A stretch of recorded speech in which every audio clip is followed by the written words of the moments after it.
In the cold waters of the Atlantic, a small wooden ship carried a group of determined English settlers toward a coastline they barely understood. They were not arriving in an empty wilderness, and they were not simply beginning a new chapter of freedom. They were entering a land already shaped by native nations, ancient traditions, and generations of history. In late 1620, the passengers of the Mayflower finally reached the shores of what is now Massachusetts. Their original destination had been farther south, but storms, difficult navigation, and dangerous conditions forced them to stop at Cape Cod. Before establishing their settlement, the men aboard the ship created an agreement that became known as the Mayflower Compact, establishing rules for governing their new community. Soon afterward, they searched for a suitable place to settle and chose an abandoned native settlement area near a natural harbor.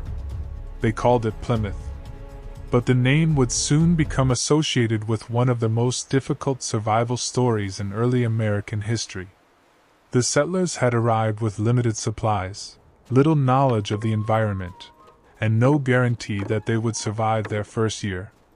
Ahead of them was a brutal winter, unfamiliar land, and an uncertain relationship with the people who already called this region home. Their journey had ended, but the real struggle was only beginning. For the settlers at Plymouth, the excitement of reaching a new land quickly gave way to a harsh reality. Survival would depend on their ability to endure a winter they were completely unprepared for. The small settlement offered little protection from the cold, and many of the buildings were still unfinished when winter arrived. Their food supplies were limited, their bodies weakened by months at sea, and unfamiliar illnesses began spreading through the community. The frozen landscape made gathering food increasingly difficult, while storms and cold winds made daily work exhausting. The settlers had expected hardship, but the severity of their first months was greater than many could have imagined. One by one, families struggled with sickness and exhaustion, and the settlement grew quieter as winter continued. Yet the people who remained began adapting to their new surroundings. They repaired shelters, rationed what food they had, and tried to protect one another from the elements. Their survival was not guaranteed, and Plymouth remained a fragile settlement surrounded by a vast wilderness. But during those difficult months, the settlers were slowly learning an important lesson. Surviving in America would require more than courage. It would require knowledge of the land, cooperation, and relationships with the people who had lived there for generations. The first winter would become one of the defining chapters in the story of Plymouth, shaping what happened next. Plymouth was never an empty wilderness waiting for the settlers to claim it. Long before the Mayflower arrived, the region was home to native communities with deep knowledge of the land, seasons, waterways, and forests. Among the most important people the newcomers would encounter were the Wampanoag, a powerful indigenous alliance whose communities had lived across southeastern New England for generations. They understood where food could be found, when crops should be planted, and how to survive the region's demanding winters.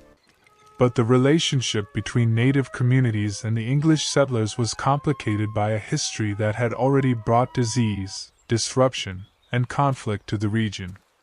European diseases had devastated some indigenous communities before the Pilgrims established Plymouth, creating enormous losses and political uncertainty.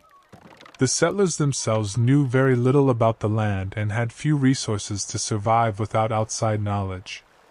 Their situation made contact with the Wampanoag increasingly important. Yet cooperation was not guaranteed.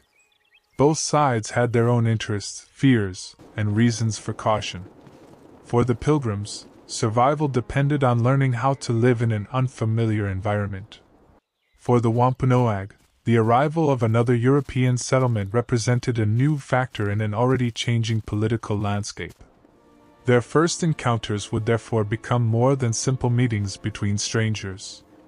They would shape a fragile relationship that would influence the early history of Plymouth and become part of the larger story of Native America and European colonization. As the settlers struggled to survive, their isolation became impossible to ignore. They needed knowledge they did not possess, while the Wampanoag faced their own challenges in a region transformed by disease, conflict, and competition between indigenous nations. In this uncertain environment, communication became increasingly important.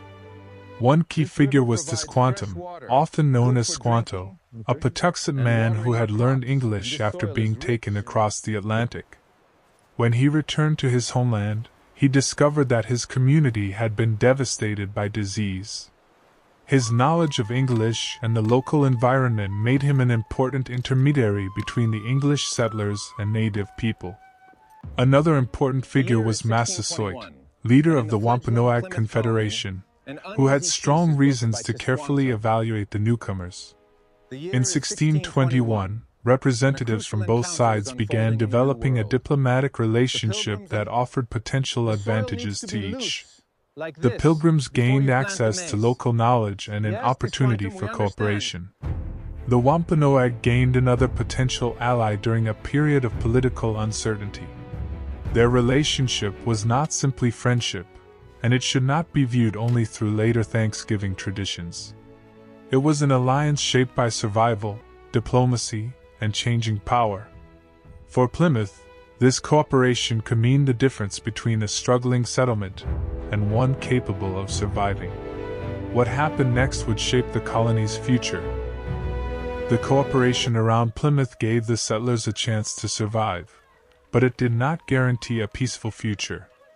Relations with neighboring indigenous communities remained shaped by diplomacy, trade, fear, and competing interests. The harvest gathering of 1621 later became part of the Thanksgiving story, but reality was more complicated than the simple image of two groups celebrating together. It reflected one moment of cooperation within a larger political landscape. The Pilgrims were building an English settlement, while the Wampanoag and other native nations were protecting their communities, territories, and influence. Plymouth became more established, and new English settlers continued arriving in New England. With expansion came greater pressure on indigenous lands and relationships. The alliance that had helped the Pilgrims survive could not prevent these forces from changing the region. Over time, misunderstandings and competing interests created new tensions. The story of Plymouth was therefore not simply about settlers creating a new home. It was also about native peoples who were already there and the consequences of European colonization. Plymouth became a chapter in the history of what would become the United States, but its legacy remains complicated. The colony's survival was real, its impact significant, and its story still shapes how Americans remember the nation's beginnings. Understanding Plymouth honestly means remembering every side of the story.